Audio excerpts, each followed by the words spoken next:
So what we're going to look at now, it comes back to something which Mimi was saying actually, where Mimi noted that what we do has two aspects to it. There's a content side and a delivery side. And what I did first was very much more delivery, more on the theatre side, whereas this is much more actually kind of the substance, thinking about kind of the teaching and the way that you might ask certain things. And this question which we're going to try and answer this time is, do they understand what I taught? So this is something which I mentioned at the start of last session. I've been interviewing some people recently to be a software engineering coach at White Hat. And this is the biggest thing I see candidates getting wrong, where the brief is you need to deliver a lesson, and they are working under the misapprehension that having delivered something is the same thing as this person having learned it. It's very important to recognize that these are not the same thing. So to give some concrete examples from things that I've done before, I recently was trying to teach some MongoDB and Mongoose stuff, and I was trying to help them understand the purpose of a schema. I'm not going to get too into the details here, but essentially, I realized that when I was asking questions, what they were actually learning was when Richard asks this question, like, do you think that's right? The answer is no. They were learning how to game my questions, not learning how to think for themselves. It wasn't like, oh, actually, I actually knew what's going on here. I'm just learning that, oh, when he says this, the answer is no. So you need to think very carefully about what you're actually doing is not always the same as what you think you're teaching is not always the same as what they're learning. It's an easy mistake to make. I make that mistake. So you make that mistake, it's fine. You learn from it. But here I want to try and give you some ways to think about it and be a little bit more effective. So here, there's a question. Does that make sense? I was thinking, can you nod? If you've asked, I'm nodding, so I've asked before. If you've asked this question before, what's delaying? I see some nods, take it down, Louise, like thumbs up. This is something we asked before, right? And I'm seeing a nod from Louise. Louise, can you take yourself off mute? Tell us, like, when you're asking this question, like, what are you trying to do? I think I actually do it more because I'm uncertain whether I was actually clear in what I tried to express. Yeah, because if you don't have the time to like write something down beforehand, you're kind of making it up as you say it. And sometimes I wonder if what I think I'm saying is actually what they're hearing. Yeah. Thank you so much, Louise. And this is something which I'm sure lots of us will empathise with. I empathise with that a lot. I definitely know I've been in positions where I'm like, oh, what am I saying here? And I'm like, oh, that's just lots of noise coming out my mouth. Does this make any sense? I'll say, does that make sense? With a kind of like hopeful, optimistic look. And I guess it's like one of the main goals in my head when we're asking this is like, we hope that we learn whether we made sense. And you ask, does that make sense? And like, no one says anything. So you're like, oh, I guess it made sense. This is not super helpful, unfortunately. I'm not saying if you ask this, it makes you a bad teacher. I still ask this. Like, I still sometimes do this. It's kind of like a habit. But I'm saying, actually, this is not the most helpful thing to ask in those sorts of situations. And the idea here is one of rejecting self-report. So we were trying to establish whether or not they understood what we asked them. And so we defaulted, as lots of people do, to, does that make sense? Can anyone think, give me some kind of sign, if you can think, why does this not necessarily give us a good answer of like, have they actually understood?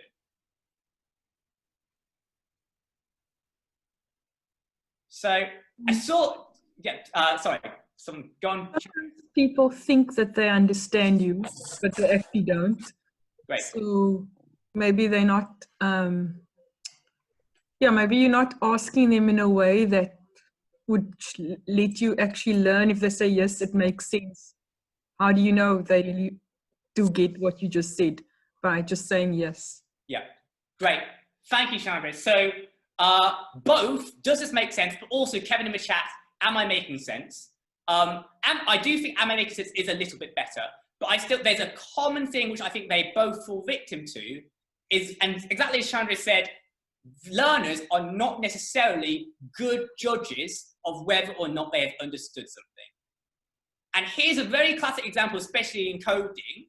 You find people who watch a YouTube video tutorial and they sit there and they listen to it and they're like, oh yeah, I understand this. I can totally do this. And then you ask them, oh yeah, okay, so do you think you understand it? Like, yeah, I watched the video, I understand it. And you're like, cool, can you show me? I'd love to see it. And they can't do anything. And I don't know whether any of you have experienced Code Academy. Code Academy is particularly bad for this, really, really heinous, where Code Academy optimizes for the feeling of learning. It makes you feel like you're learning with lots of small clues. It spoon feeds you, and it gets endorphins going because it's their incentive is to keep you on the site. And if they keep you on the site, they're making you feel like you're learning. It's great. You have a great time. Oh my God, I'm learning how to code. Great. And then you stick them, like, give them a blank function, something really trivial. You know, can you like, you know, from this string, can you like capitalize it or whatever? They can't do it. They haven't understood anything. So this is the big problem with this question. Learners are not a good judge of whether or not they understand something. And so here we learn, or we kind of learn, do they think they understand? But we definitely don't learn, do they actually understand? I think another big thing to me is the thing that Chris just touched on, which is like, people don't really want to say, no, you're not making sense, not because they think you're making sense, but because they perceive that as being hurtful to you. Yes, absolutely, John. I completely agree. There's lots of reasons. So I think why this question doesn't work. So one reason is it doesn't give you data on do they actually understand. Another reason is people might be guided to say certain things either by, as John and Chris are saying, I don't want to hurt this person's feelings. Another is, frankly, there's a big environmental cue. Does that make sense? Like, it's when someone asks me that, I often read this as a cue of this person wants to move on. This person actually doesn't really care, like if it makes sense. But if I have a question, really, this is just going to throw them off course. If they're asking, does that make sense? They're saying, I want to move on. I'm really desperate to move on. Please just give me permission. So I'm desperate to move on. And so that's why someone might say no, because like, oh, I'm going to throw it off course if I say no. If you take anything away from this, it is self-report of understanding is not effective. But there are things we can do which are more effective. So we want to actually see whether they did understand. So we want to assess in some way. So here's an example passage. Like, the question is, like, we're not trying to evaluate here, is this a good explanation? Let's leave that aside for another time. But let's suppose that this person has delivered this kind of script, CSS selected, blah, blah, blah, blah, blah. And they're like, they want to, like, they're like, oh, did I make sense? I don't know. So they might try some self-report. And if they were to do self-report, they might ask something like, oh, like, got it? Which is like, you know, even more kind of leading than does that make sense? Because got it, the answer is obviously like, oh, yes, it's very like leading question. Another thing which is a variant of does that make any sense is the any questions, which is kind of functionally the same thing. Like, any questions is often a cue for like, I just want to move on. And you'd be wrong to necessarily infer from no questions equals they understand. So this is self-report. Here's how it might look like instead through objective assessment. So if I say, if we ask, so if I use the selector caret, what am I going to be selecting? This very concretely tells us they answer this question correctly or incorrectly. If they answer it correctly, that is much more objective evidence than someone being like, oh yeah, no, that makes sense to me. And if they answer this incorrectly, again, we know, oh, damn, I didn't explain this well because they got this question wrong. This question, which I expect to be trivial, they got it wrong. So you should be seeking out evidence, like rather than like, oh, did I make sense? I'm going to ask, does that make sense? Like find out by asking questions to to uncover the truth of whether or not they understood. And here's another. So that is a question. Here's a task. Write a selector for all elements with the class of texture. And again, so the question and the task, they're both types of assessment, and you'll be able to see from how they do that task, how they approach it, whether or not they seem to have understood. So this gives us much more reliable data. So here's a different example. Here now, again, fictional teacher, fictional explanation. We're not going to worry about getting it right, whether the explanation is good or not. We're going to figure out, like, what might they ask instead of, does that make sense, or any questions. So instead of asking, does that make sense, I want you to take, in fact, both of these here, take 2 minutes, think about what might be the analogous kind of task or question. They're not necessarily easy to come up with, by the way. So 2 minutes to think about that individually, and then I'm going to ask some people to share.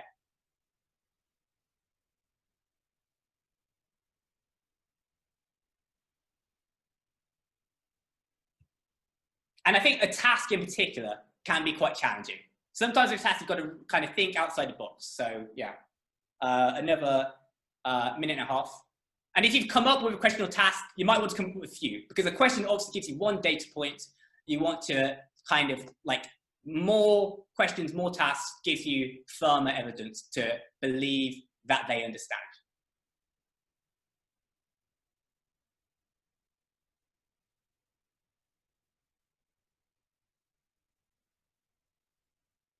So about 1 more minute, we're looking for the objective assessment. That is question and task for this.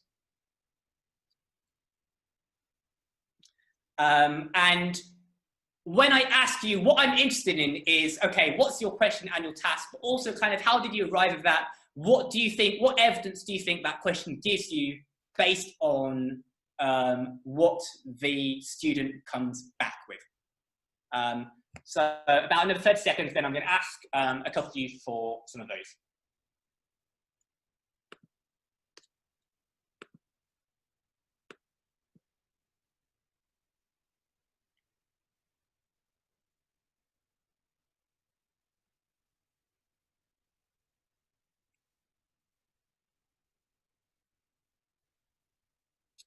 Ten seconds.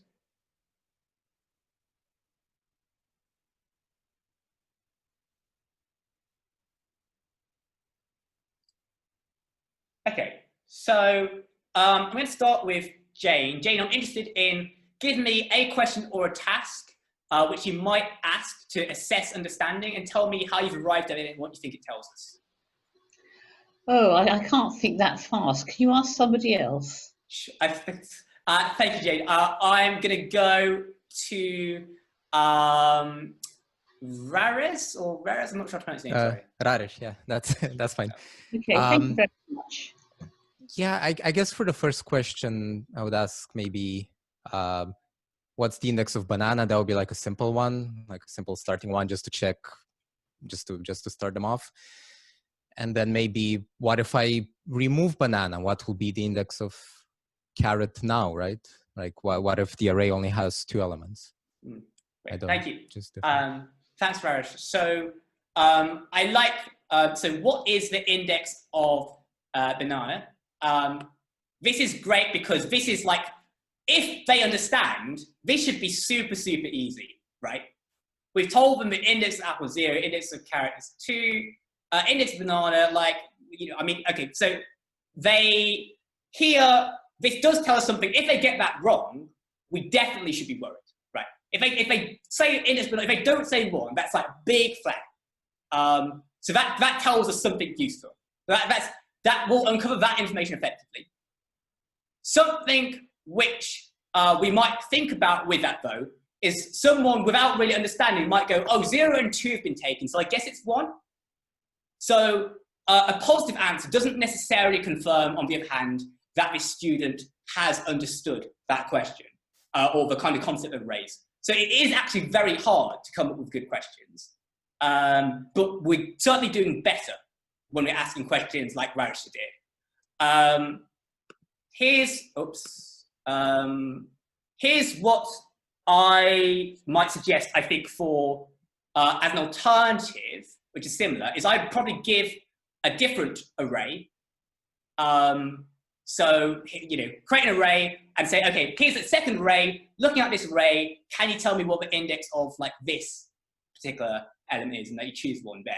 So that way they don't have the same crutch of 0 and 2 been taken, therefore it's 1. In terms of tasks are difficult to come up with. Has anyone got something which they think is a good task to try and assess what's going on here? So I see John's got a hand up, so's Alwyn, so's Thomas, and so's Dom. I'll go to John.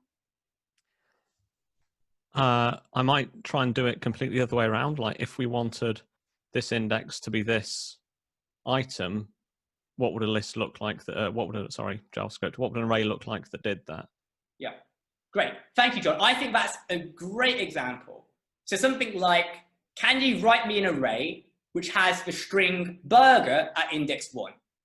I think this is really, really good because if they understand this, then they should be able to do that. But it's actually, it's framed very, very differently. You know, there's no way that they can use a lazy crutch from what they've got there. And actually, they're answering one because they've learned that's the one that's missing or whatever. They really need to understand what's going on. They need to come at it like a different way, but it's the same underlying concept. So if they get it right, it's come at a different way. It's been asked in a different way, but it's using the same underlying concept. If they get it right, that would give me quite a lot of confidence that they do understand what it is. So thanks for sharing that a lot, John. So that's checking understanding through objective assessment. That's one thing which you can take away from this. Another thing which I can take away from this is self-monitoring through self-assessment, which is subtly different to self-report in a way I'll come on to in a moment. But this is related to something called metacognition, which is, you know, a fancy word, but like people in education love it. And they love it because there's loads of evidence that metacognition works. And if it can increase metacognition, like students do better. That's why like educationists get super excited by this word. And in a nutshell, what it basically means is learning about learning. So I've kind of got like a quote there, I've got a definition there. I'm going to give you another 30 seconds just to look at that. I'm not expecting you to absorb it all, by the way. Just 30 seconds just to kind of, you know, it's a new concept, which I'm expecting lots of you won't have seen before, but a very, very powerful thing to think about, getting students to think about how they're thinking about learning, how they're learning about learning. What I'm interested in, this idea of metacognition, the concept of metacognition, how much sense does it make to you based on just this initial slide, this initial idea of learning how to learn?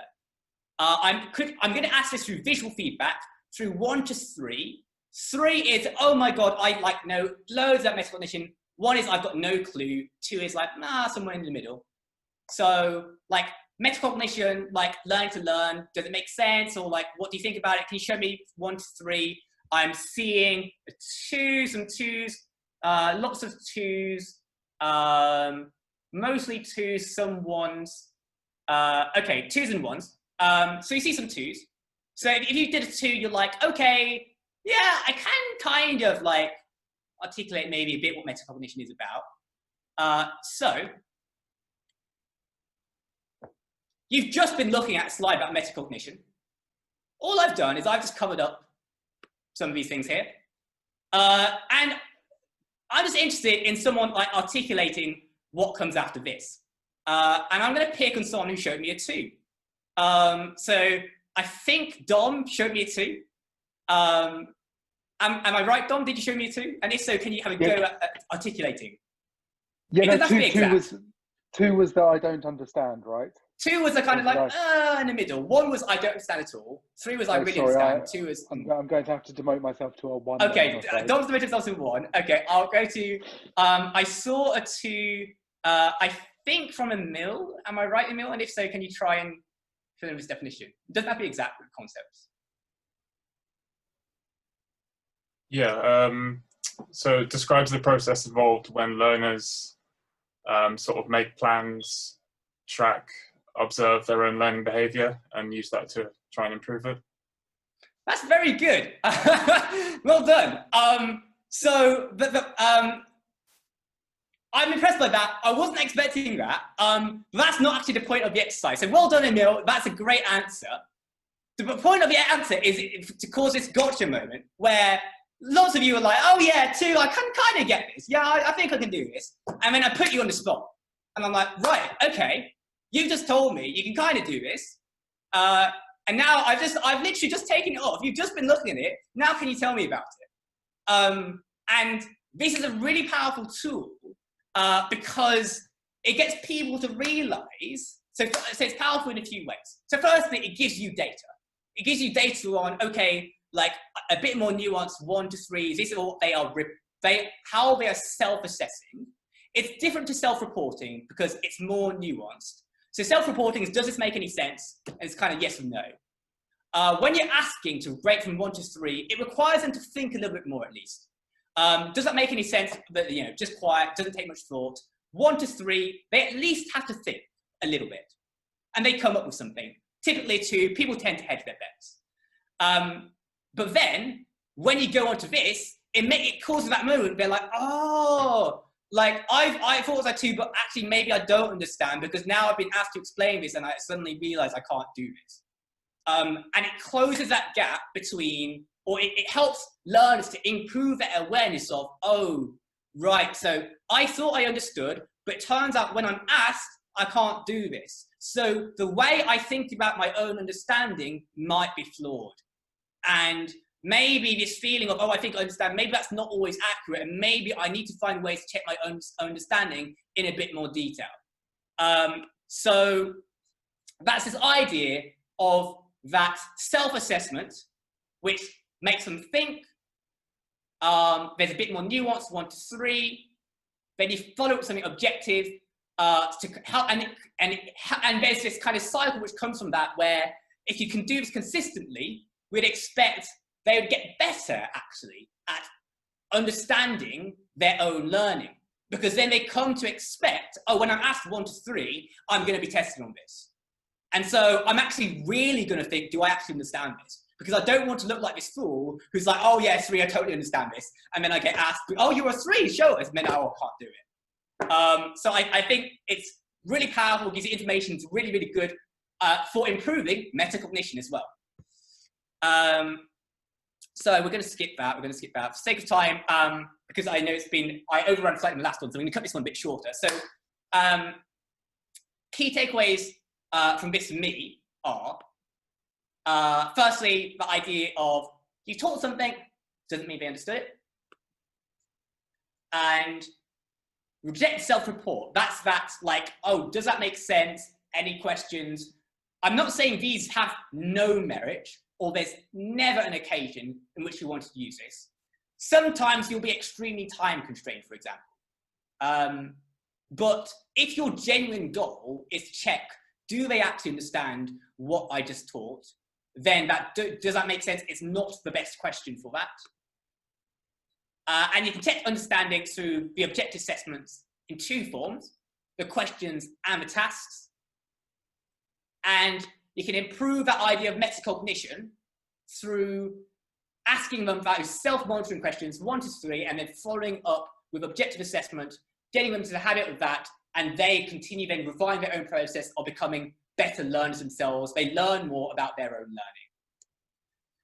learning. So, again, what I'm going to ask you to do is take 1 minute to reflect on this question of, do they understand what I taught? And 3 ways, why is it important? How can we begin to answer this? And what can you do next time you teach based off what we've done here? And again, I'm going to just pick a handful of people after just to share their thoughts.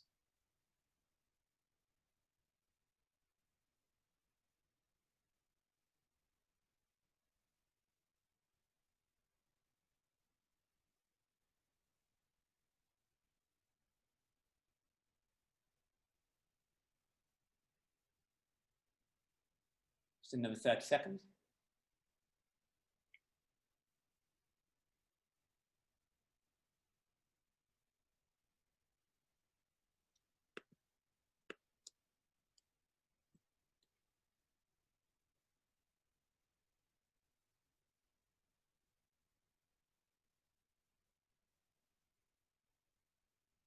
Seconds.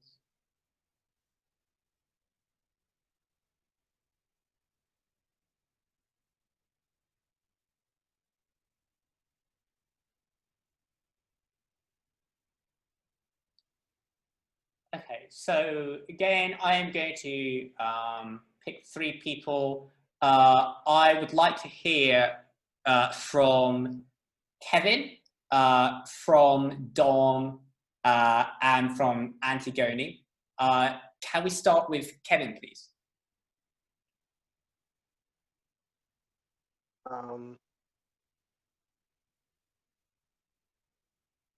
So first question would be, do I understand what was taught, right? So so reflecting on, do this question, when we think about teaching, do they understand what I taught? Why, and I've got kind of 3 sub-questions there. So why is this an important question? How can you begin to answer this when you're teaching? And what can you take away from this next time you're teaching? You don't have to answer all of these. I'm interested in some expression of your thoughts and reflections. Yeah, I think the cognitive thinking is quite the key point for me. I find that when you can kind of see whether you actually do understand by giving a scale of like 1 to 3, and then like if you guess the 3, then you actually get a question that actually double checks whether you actually know specifically something related to what was actually taught, instead of just checking up on, do you understand what I just taught, where it's a lot more vague and broad when it's specified. I find that just triggers a student. Yeah, thank you, Kevin. So I really like Kevin's point there. There's kind of the 1 to 3, and kind of if the 3 is followed with something concrete, that links quite nicely, I think, to what Alan was saying. You're thinking about something that's measurable, you're testing kind of the understanding. So thanks, Kevin. Dom? Yeah, no, I agree with Kevin very much. So like the idea of degrees of understanding, it's so like there's always going to be degrees, right, that somebody understands to, and I guess like setting yourself a threshold that's acceptable. Like one thing I find I really like have understood that someone has learned is when they show that degree of like that aha moment, and like, that's quite a visceral thing when you see someone's sort of, you know, eyes light up because this concept that's been playing in their head has finally clicked together. And like that is quite a visceral thing, and we all experience it. But I guess you don't always get that. Sometimes it's just purely about offloading information on someone, and I'd like to learn more about how to monitor that. Yeah. So thank you for sharing, Dom. So I think the kind of Dom's talking about that kind of the page drop moment, which is really important, and we can sometimes you can see people like there's a very physical reaction, and sometimes we don't see that, and so something which we can do then as teachers is like, you know, try and uncover more evidence, and that's where this idea of assessment I think is really important, coming in and kind of like checking, like, okay, in the absence of the obvious manifestations, like, can we confirm, do they not understand in some concrete way? Thank you, Dom, for contributing that. And Antigone? Yeah, so I do think that this is super important question, considering that no matter how fun the class may be and how fun as a teacher you are, at the end of the day, it's all about learning. And if we can't measure that, it's sort of a fail. So I guess what I keep from this is that we do need smart questions that will require some critical thinking, and it won't necessarily be reiteration of what you just taught them, like using the same words or the same exact examples that you used, but find like, yeah, reverse the notions and create some quick questions that will give you a signal on the understanding of the class. And yeah, I think it's a big challenge to keep it short, because normally you don't have the time to like have huge questions while you teach, because you have to go through the syllabus, and that's the biggest challenge, I guess. But stopping and doing that is, I think, quite important. Yeah. Yeah, thank you, Antigone. So I think things which came out of that which were really important to me is, like, you know, engagement's important. The first part which I did this evening was all about theatre, which is really important, makes it much more interactive, much more engaging. But really, also, at the end of the day, we need to make sure they are learning things. And the finding kind of ways to do that through questions which are not too onerous and not too long. And so thinking, how can you construct that, and kind of reversing, it was that idea which John gave us of that index question, where there's that example, okay, banana is index 2, okay, now can you write me an array where app has index 1 or whatever, which they're quick questions, and there's high information to time which you can get from that. And so there's a lot of good signal we can get from that. So that's really important. So again, thank you, Antigone, really much for sharing that. And again, I'll make these slides available, like last one, to all of you. Maybe Chris will email out or something, but I'll wrap up there. Thank you all very much.